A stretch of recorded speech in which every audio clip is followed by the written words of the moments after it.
Jadi yang kaya-kaya banget, yang miskin-miskin banget, ya.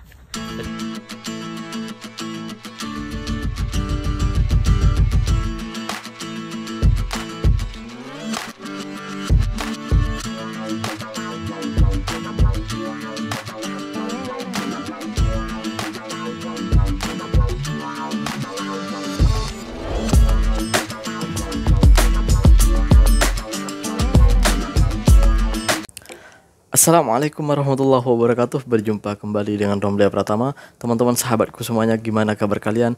Mudah-mudahan kalian semuanya baik-baik saja beserta keluarganya di sana. Teman-teman sahabatku semuanya, buat kalian yang baru gabung, yang baru nonton video ini, silahkan di subscribe dulu, di like dan di komen guys. Buat teman-teman sahabatku yang udah dukung support channel ini, terima kasih.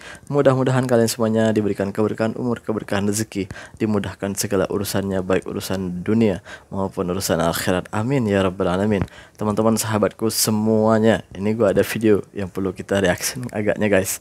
Kayaknya seru nih, kita reaction bareng-bareng yuk. Ini dia videonya guys. Di negara Konoha, jurang perbedaan si miskin dan si kaya itu sangat tajam. Jadi yang kaya-kaya banget, yang miskin-miskin banget. Benar. Dan yang miskin sulit untuk merubah nasibnya. Kenapa? Ini pasti ada yang salah. Dan yang salah di sini tentu salah satunya dari negara. Ya. Tentu banyak perspektif untuk memahami hal ini. Ya. Dan saya mau bahas tentang pajak dan sistem pengupahan. Ya. Pajak. Katanya di negara berkembang ya, cenderung penerimaan pajak itu tidak adil. Karena banyak pengemplang pajak, banyak penipu pajak, baik dari korporasi atau perusahaan maupun dari individu yang memiliki hak sendiri, ya. Sendiri. Apabila penerimaan pajak itu kecil, ya, maka negara juga tidak punya uang untuk didistribusikan, untuk dibagikan, ya, kepada rakyat yang bisa mendongkrak perekonomian yang lebih besar, ya.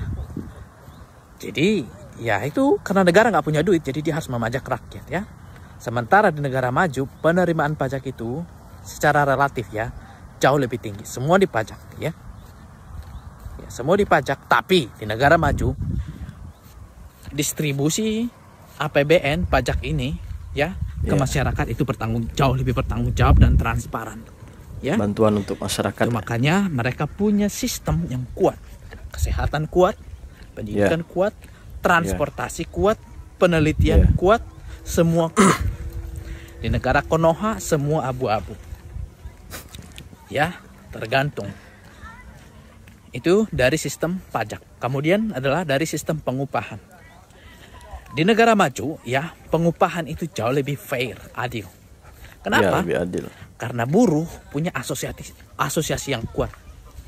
Bisa suaranya itu dipakai mempengaruhi pemerintah untuk membuat kebijakan yang memihak kepada buruh. Di negara Konoha, buruh bisa dipecat semaunya. Ya kan? Bisa diupah semaunya. Ada yang mengupah 2 juta, 1 juta, 5 juta, ya. Meskipun ada aturan. Ya. Dan di negara Konoha, buruh tidak punya suara. Kenapa? Banyak faktor lagi. Buruh suaranya itu terpecah. Kenapa? Ya kurang skill, mudah dimanipulasi, dibodoh-bodohi politisi. Benar. Dan banyak aspek. Ada aspek agama, ada aspek ini. Jadi buruh itu nggak punya satu suara. Sehingga pengaruh mereka kepada pemerintah itu kecil. Ya, kira-kira seperti itu. Jadi kalau mau orang kaya itu berkontribusi kepada rakyat, seharusnya dipajak lebih tinggi sih. Benar. Jadi buruh itu jangan ditakut-takuti ketika berdemo ya. Kira-kira seperti itu. Iya sih, di negara maju itu memang seperti itu ya. Negara maju itu memang seperti itu sih ya. Seperti Malaysia, Singapura, ini contohnya di Asia Tenggara aja ya. Kita nggak usah jauh-jauh ke mana, ke Eropa sana atau ke Asia Timur sana ya. Kita berkaca ke Asia Tenggara aja, itu kita tuh masih kalah jauh gitu. Di Konoha ya memang seperti itu. Itu di Konoha ya, di Konoha. bukan bukan di Indonesia. Di Konoha tuh memang seperti itu. Yang miskin tuh miskin banget gitu, miskin sangat lah gitu. Yang kaya itu kaya sangat, kaya banget gitu ya.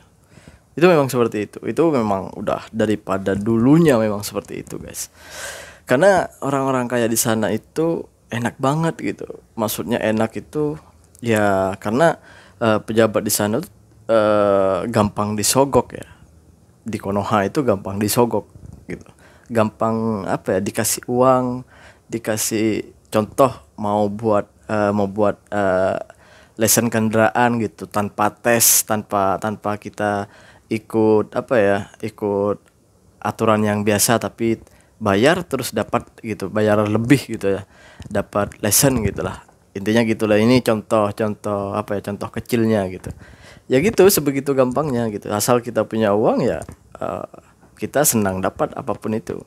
Tetapi bagi rakyat kecil ya terpaksa ikut tes, ikut prosedur yang berlaku, ikut undang-undang lah gitu ya. Itu pun sulit, itu pun susah banget gitu. Mau dapat itu susah banget. Ini contoh kecilnya aja. Dan di berbagai lainnya juga, di berbagai urusan lainnya juga, waduh, ribet banget, ribet bener. Jadi kalau kita bandingin dengan Malaysia, dengan Singapura, dengan Brunei, ya jauh lah guys. Jauh, bener. Apalagi di sistem kesehatan, pendidikan, waduh, carut marut lah.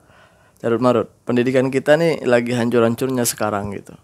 Kita itu bukan malah memperbaiki pendidikan kita agar anak-anak kita ke depan itu bisa lebih cerdas, lebih baik EQ-nya. Tetapi malah ada pengurangan jadwal pelajaran lah, ada pengurangan inilah itulah. Jadi seakan-akan itu setiap pendidikan kita itu semakin ke depan itu bukannya semakin maju, malah semakin mundur gitu. Di segi kesehatan juga seperti itulah guys. Seperti itu kesehatan kita. Presiden Jokowi malah ngomel-ngomel katanya apa, nyalahin orang-orang yang berobat ke luar negeri. Seharusnya beliau itu bukan malah ngomel-ngomel karena apa, rakyatnya berobat ke luar negeri. Kebanyakan kan berobatnya kan ke Malaysia, Singapura gitu kan. Kalau di Asia Tenggara ini kebanyakan orang-orang Indonesia tuh berobatnya ke Penang gitu. Jangan nyalahin orangnya. Justru ini apa ya, dikritik sebenarnya. Orang-orang yang berobat keluar ini kritikan buat negara agar negara itu memperbaiki dari hospitality-nya gitu. Jadi harus diperbaiki. Ini komplain sebenarnya.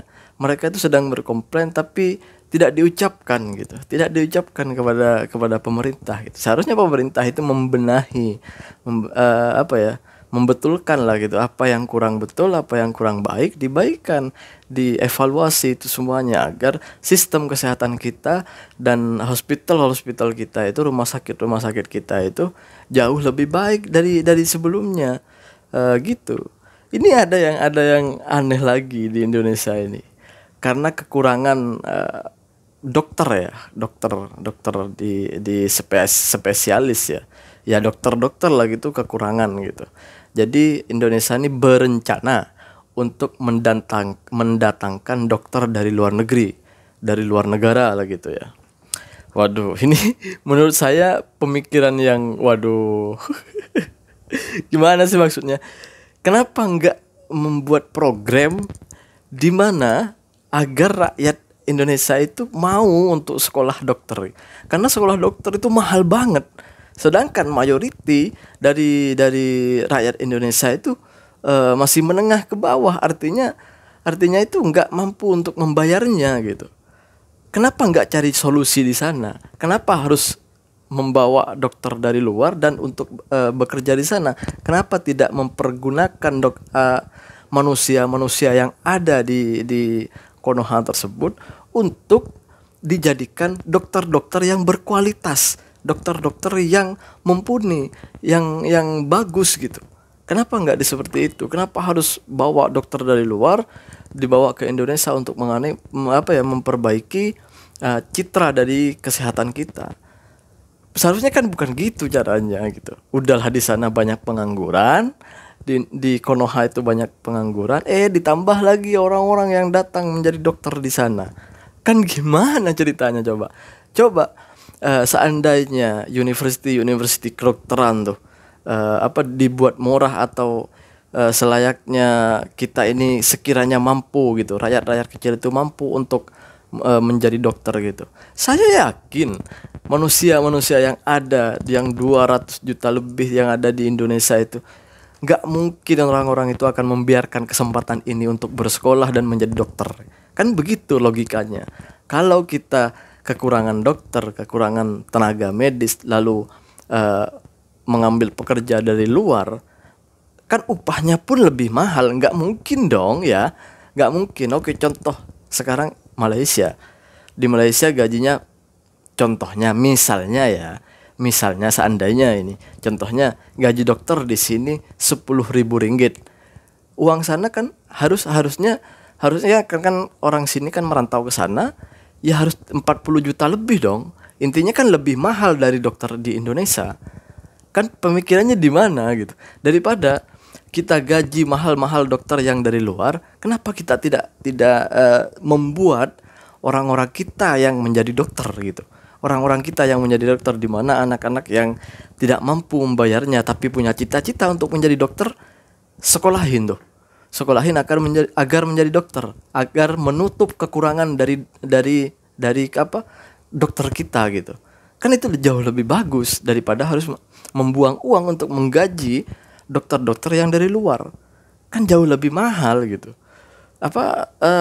Ya gitulah. Gue susah ngomongnya, nggak tahu dalam pikiran mereka itu apa gitu. Kayaknya yang ruwet, yang ribet, yang susah gitu, yang dicari gitu. Tapi mudah-mudahan dapat solusi ini semuanya. Assalamualaikum warahmatullahi wabarakatuh. Cepat terselesaikan. Jangan lupa sholawat.